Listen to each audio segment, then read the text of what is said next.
Vous seriez surpris des dommages que le stress, l'inquiétude et l'anxiété causent à votre corps, tensions et douleurs musculaires, pression artérielle élevée, problèmes cardiaques, maux de tête, migraines, problèmes de sommeil, dépression. Ce qui n'est pas choquant, c'est le fait que certains d'entre nous vivent sous un stress quotidien tout le temps. Le journal américain de psychologie suggère que 73% d'entre nous ont quelque chose à craindre avant 9 heures du matin, que 43% des conditions de santé défavorables sont le résultat du stress, que 61% d'entre nous n'obtiennent pas une bonne nuit de sommeil parce que nous sommes inquiets et bouleversés par quelque chose, que nos vies sont remplies d'inquiétudes et d'anxiété qui nous tourmentent chaque jour. Eh bien, la prochaine fois que l'inquiétude vous réveille la nuit, la prochaine fois que le stress vous trouve tôt le matin, la prochaine fois que votre cœur bat la chamade et que votre tension artérielle augmente parce que vous êtes anxieux à propos de ce qui vous attend au coin de la rue, je veux que vous entendiez ces paroles de l'apôtre Paul, ne soyez inquiets de rien, ne soyez préoccupés par rien, ne soyez stressés par rien, ne soyez contrariés par rien. Nous n'avons pas été conçus par Dieu pour vivre dans une atmosphère qui n'est pas paisible. Votre corps doit vivre dans la paix pour être en bonne santé. Sans paix dans votre vie, vous aurez toutes sortes de problèmes physiques. La raison numéro 1 des visites chez le médecin en Occident est le stress. La raison numéro 1 des médicaments prescrits en Occident est le stress.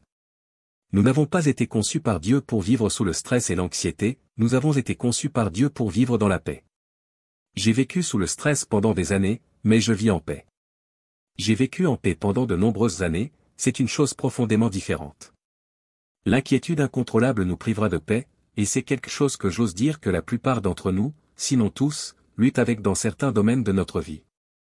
Ce n'est pas quelque chose que vous voulez, quelque chose pour lequel vous vous inscrivez. Vous priez pour que cela disparaisse.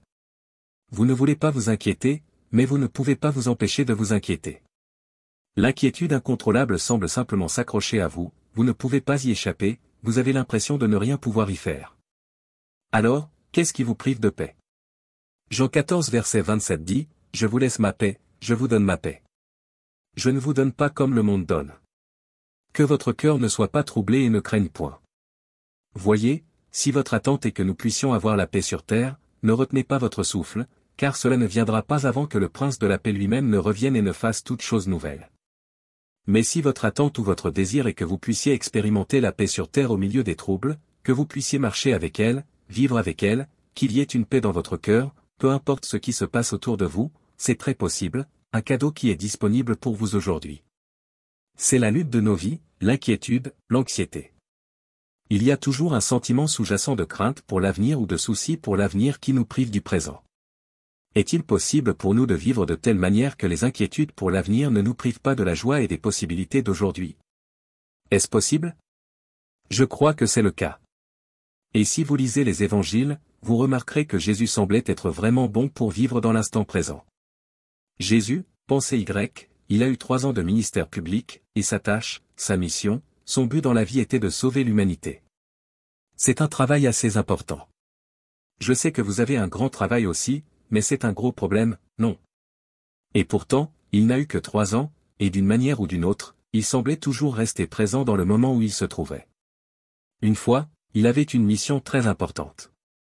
Il y avait une personne très importante dont la fille était malade, et il allait faire cela, et soigner cette personne, et sur le chemin, il y avait une femme dont nous ne connaissons même pas le nom, qui luttait avec un problème depuis des années, et des années, et des années, et elle a touché son manteau, et il s'est arrêté, et il était présent à ce moment-là.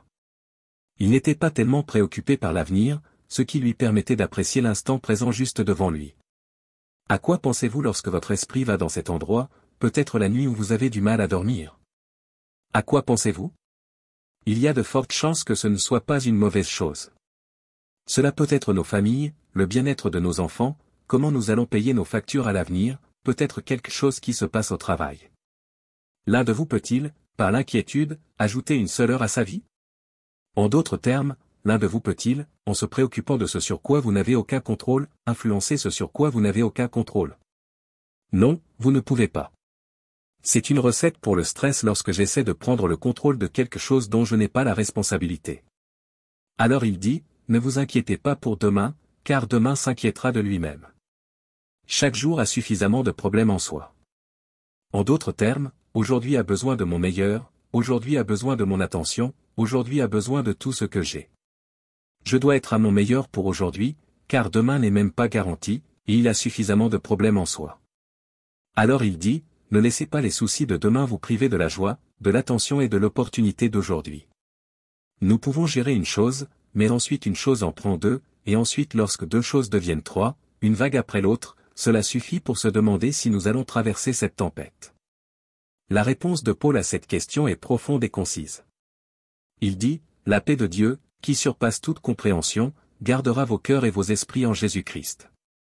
Ensuite, nous pouvons laisser notre situation à Dieu, et lui, en échange de nos prières, nous accorde une paix, une tranquillité qui dépasse notre capacité à comprendre ou à expliquer. C'est une paix surnaturelle, et elle transcende vraiment toute logique, elle transcende tous les efforts pour l'expliquer, c'est un calme divin au milieu d'une tempête. Vous l'avez vécu, ces jours où vous dites, eh bien, je devrais être inquiet, mais je ne le suis pas, ou je devrais être accablé de chagrin, mais je vais bien, je devrais être contrarié, mais je me sens réconforté. L'anxiété vient avec la vie, mais elle ne doit pas diriger nos vies. Toutes sortes de choses peuvent se passer autour de nous, mais si nous restons en communication avec Dieu et continuons à nous appuyer sur lui et à compter sur lui, nous pouvons toujours avoir sa paix.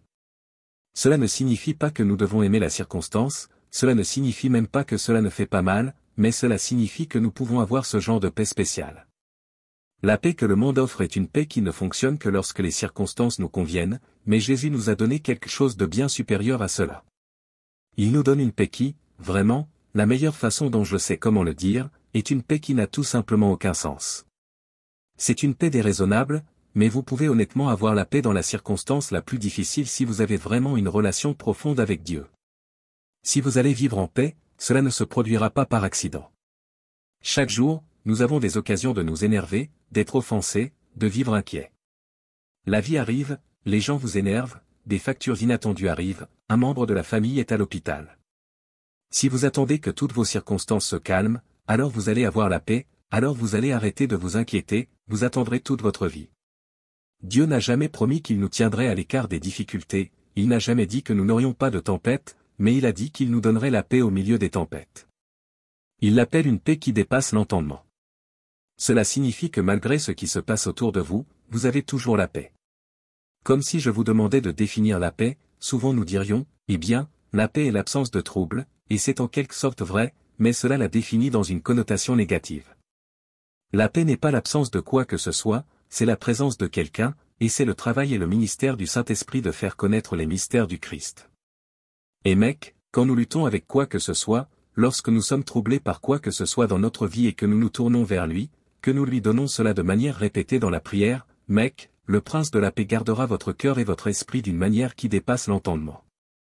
Vous pourriez faire face à la nouvelle la plus difficile que vous ayez jamais reçue, à la circonstance la plus difficile que vous ayez jamais traversée, et pourtant, pour une raison quelconque, vous avez la paix dans votre esprit, et Dieu veut que nous ayons la paix dans nos cœurs. C'est ce qu'il nous a promis. Jésus a dit, « Je vous donne ma paix, non comme le monde donne, je vous donne. » Que votre cœur ne soit pas troublé, ni effrayé. Alors posez-vous la question, quand vous n'avez pas la paix, quand vous êtes nerveux et bouleversé par quelque chose, quand vous avez beaucoup de mal avec votre conscience, par exemple, et que vous ne savez pas ce qui se passe, que faites-vous? Regardez cela, les deux seules choses que vous faites, soit vous allez vers la vraie chose, Jésus, soit vous allez vers le substitut du monde, et le monde ne peut pas substituer la paix du Dieu Tout-Puissant dans votre vie. Plus nous marchons près de lui, plus nous aurons de paix. Votre proximité avec Jésus augmentera toujours, et il est dans votre cœur, mais je parle de marcher avec Jésus. Plus vous marchez avec Jésus, plus vous expérimenterez la paix. Notre Dieu est un Dieu de paix. Notre Jésus est le prince de la paix et le roi de la paix, et tout ce qu'il fait est la paix. Dieu n'utilise jamais la peur, il utilise toujours la paix dans nos vies. La paix est une chose profondément importante dans la vie d'un croyant, mais Satan veut vous en priver, surtout à l'époque où nous vivons maintenant. Si vous l'avez, il veut vous en priver, si vous ne l'avez pas, il veut vous en priver. Dieu n'utilisera jamais l'anxiété pour vous guider, et donc chaque fois que Dieu vous guide, il vous guidera par la paix. Tout peut sembler bien, mais vous n'avez pas la paix à ce sujet. Il y a eu tant de fois où, si vous utilisez la raison, tout semble correct, mais il y a un manque profond de paix. La présence de la paix est profonde, le manque de paix est profond, et quand Dieu dit non, il ne vous donnera tout simplement pas de paix à ce sujet. Vous dites simplement, je n'ai tout simplement pas la paix, mais quand Dieu est, quand vous ressentez la paix, surtout lorsque vous ressentez tous les deux la paix, cela signifie que Dieu dit oui. Quand le diable vous prend votre paix, il a supprimé un instrument de navigation critique de votre vie. Souvent il y a juste du pouvoir dans la présence de Dieu. Si nous courons vers sa présence au milieu de tout problème qui vient à notre rencontre, si notre première pensée n'est pas « Mec, comment puis-je résoudre cela, comment puis-je le réparer, qui dois-je appeler pour m'aider avec cela ?» mais si notre pensée initiale est « Dieu, aide-moi avec cela, je te fais confiance, Dieu, montre-toi dans cela », Ésaïe 26 verset 3 le dit ainsi, tu garderas en parfaite paix celui dont l'esprit est ferme, car il se confie en toi. Et j'aime tout à propos de cette paix parfaite quand notre esprit est ferme. Quand des épreuves surviennent, si Dieu est notre premier recours, nous allons l'appeler comme un ami et nous tourner vers lui, nous appuyer sur lui et nous reposer sur sa parole. Dieu, manifeste-toi dans cette situation. Il apportera une paix parfaite.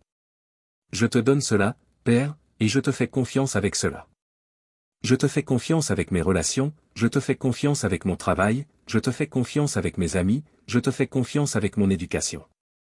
Le fardeau est enlevé de moi, et maintenant le fardeau est sur toi. Pierre dit, déchargez-vous sur lui de tous vos soucis, car il prend soin de vous. La prière remplie de foi apporte la paix, il dit, et la paix qui dépasse toute compréhension quand vous priez et le faites avec action de grâce, dit-il, gardera votre esprit et votre cœur. Comment savez-vous que vous avez assez prié? Quand vous avez la paix. Si vous n'avez pas la paix, continuez à prier. Et ne soyez pas simplement inquiet pendant que vous priez, faites confiance à Dieu pendant que vous priez. Paul dit que la prière est cruciale pour rester calme dans des situations stressantes. La prière est cruciale pour trouver la paix quand votre cœur est rempli d'inquiétude. En fait, c'est tellement important que Paul le met en premier sur la liste. Il dit, quoi que vous fassiez, priez. Je vois peut-être que Paul le met en premier parce qu'il comprend que mon instinct et ma nature ne sont pas toujours de prier d'abord. Mon instinct est de m'inquiéter à ce sujet, non? Mon instinct est de sauter dedans et de le gérer moi-même. La prière ne fonctionne pas si vous ne transférez pas le fardeau. Voici ce que Pierre dit, 1 Pierre 5 verset 7, déchargez-vous de tous vos soucis sur lui, car il prend soin de vous. Et votre concept de Dieu est crucial en ce qui concerne la prière. Et voici ce que cela signifie, quand vous venez à Dieu et que vous priez, ne soyez inquiets de rien, c'est votre choix, l'anxiété. C'est ce que j'ai appris en étant une personne nerveuse, anxieuse, inquiète, c'est mon choix. Certaines personnes disent, je ne sais pas comment prier, laissez-moi vous apprendre comment prier en 5 secondes. Je vais vous apprendre comment prier. Réveillez-vous le matin, faites une liste de tout ce qui vous inquiète, écrivez en haut de la liste, liste de prière. Je viens de vous apprendre comment prier. La paix est un don précieux d'une seule personne, et c'est Jésus. Et nulle part dans la Bible il n'est dit qu'il y a une autre source. C'est la source de toute paix véritable. Peu importe ce qui se passe, c'est pourquoi nous rencontrons des gens de temps en temps qui traversent des situations et des circonstances, et nous pensons, comment gère-t-il cela? Jésus, Jésus, Jésus. Jésus est la source de la vraie paix, authentique et durable. Maintenant, à tous ceux qui entendent ma voix, allons au Seigneur dans la prière. Je veux que vous priez cette prière avec moi afin que vous puissiez trouver la paix qui dépasse tout entendement même pendant les situations les plus stressantes. Prions notre Dieu fidèle et aimant. Seigneur Dieu Tout-Puissant. Je viens à toi aujourd'hui avec un cœur lourd et rempli d'anxiété. Tu connais mes craintes, mes doutes et mes préoccupations mieux que quiconque. Je te prie de m'aider à trouver la paix et la tranquillité au milieu de cette tempête intérieure. Père bien-aimé, je dépose devant toi toutes mes angoisses et mes inquiétudes. Ta parole dit que nous pouvons te confier nos fardeaux, car tu prends soin de nous. Je te demande de me libérer de ce poids écrasant, de me donner la force de lâcher prise et de te faire confiance en toutes circonstances. Seigneur Jésus, toi qui es le prince de la paix, remplis mon cœur de ta sérénité divine. Aide-moi à ne pas me laisser submerger par les soucis du quotidien, mais à trouver refuge en toi. Que ta paix, qui dépasse toute compréhension, garde mon cœur et mon esprit en Christ Jésus. Saint-Esprit, guide-moi et apaise mon âme troublée. Rappelle-moi constamment que je ne suis jamais seul, que tu es toujours avec moi, prêt à me soutenir et à me réconforter. Accorde-moi la sagesse de vivre un jour à la fois, de me concentrer sur le présent et de te faire confiance pour l'avenir. Dieu de miséricorde, lorsque les vagues de l'anxiété menacent de m'engloutir, rappelle-moi tes promesses. Que ta parole soit une lampe à mes pieds et une lumière sur mon sentier. Aide-moi à méditer sur ta vérité et à trouver la paix en sachant que tu es en contrôle de toutes choses. Merci, Seigneur, pour ton amour incommensurable et ta fidélité inébranlable. Merci de me donner la paix, même dans les moments les plus sombres. je te loue et te remercie pour ta présence constante dans ma vie. Au nom puissant de Jésus, je prie. Amen.